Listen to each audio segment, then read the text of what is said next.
呢場暴風雪入面，德州受災最嚴重，大停電範圍擴展至400萬戶。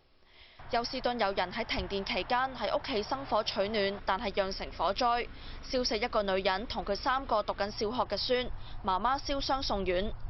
有2個人懷疑因為停泊喺車房嘅車未熄匙，一氧化碳中毒死亡，亦都有10幾人因為喺室內用燒烤爐取暖，一樣中毒入院。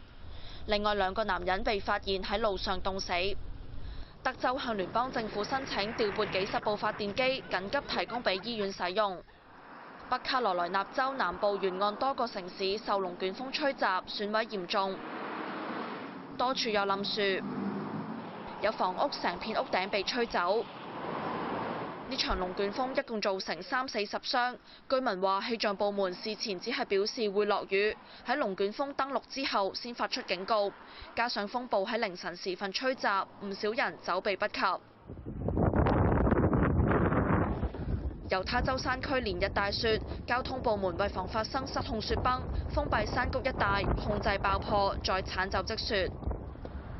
暴風雪吹襲美國中南部，癱瘓陸空交通，延誤多個城市嘅疫苗接種計劃。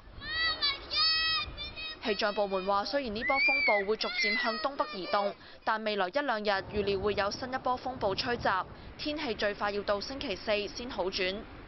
有線電視記者盧曉珊報導。